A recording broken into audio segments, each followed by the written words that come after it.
Rohan was sleepy. His eyelids felt heavy like stones. The long day was finally over. School, homework, then cricket with friends. Now, only his warm bed mattered. He snuggled under his favorite blue razai, almost asleep, drifting away, into the land of dreams.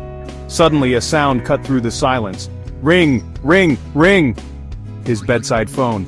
Rohan's eyes snapped open. His heart jumped. Who could be calling? So late? It was past midnight. Maybe his parents? No, they were sleeping soundly. He looked at the old phone. He hesitated. Should he answer it? A strange feeling washed over him. He picked up the receiver, slowly. Hello? He whispered. Only static answered at first. Then, a voice, low and raspy. Rohan? The voice croaked. It knew his name. Goosebumps prickled his skin. Who is this? Rohan stammered. The voice ignored his question. Listen carefully, the raspy voice warned. At 12:05 a.m., do not open your door, no matter what you hear. Promise me, Rohan, do not open that door, then click. The line went dead.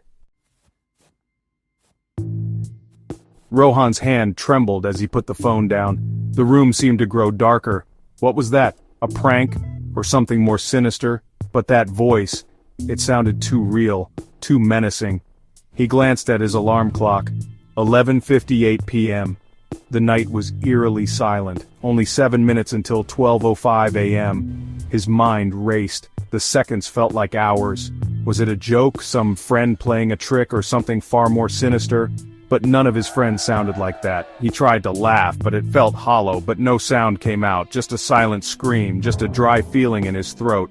The seconds ticked by, each one louder than the last. Loudly. Tick-tock. The sound echoed in the silence. 12 a.m., midnight, the witching hour. The air in the room felt colder, almost freezing. He pulled the razai tighter, up to his nose, trying to find warmth. He wished his parents were awake. Their presence would be comforting, but he didn't want to scare them. Maybe it was nothing, just a bad dream. Ding-dong! The doorbell. It rang, loud and clear. Rohan's eyes flew open. He sat bolt upright, his heart pounded. The sound echoed in his ears. He looked at the clock. The numbers glowed ominously. 12:05 a.m. Exactly. The moment of truth. The warning, the raspy voice, it was all coming true. It was real. Someone was at the door. The doorbell rang again. Ding-dong. More insistent this time. The fear was palpable. Rohan tiptoed to the front door, every creak of the floorboards echoing in the silence. His breath caught in his throat, forming misty clouds in the cold air. He leaned in, heart pounding, pressed his eye to the peephole. Darkness. Complete and utter darkness, as if the night itself was watching back. He couldn't see a thing. The void seemed to swallow his gaze. No person, no shadow, just the empty porch, eerily still, and the quiet, dark street beyond, stretching into an unsettling abyss. Was someone hiding just out of sight? He strained his eyes, the darkness playing tricks on his mind, but there was nothing. He backed away from the door, unease creeping up his spine, confused and scared. The silence was deafening. Under his bed? Rohan's blood turned to ice. Why under his bed? What could be there? He never looked under his bed. It was just for lost toys and dust. But the voice. It sounded so sure, so sinister. A cold draft suddenly swirled around his ankles, coming from under the bed. He backed away, his eyes wide with terror. He didn't want to look, he really didn't, but he had to. He just had to know.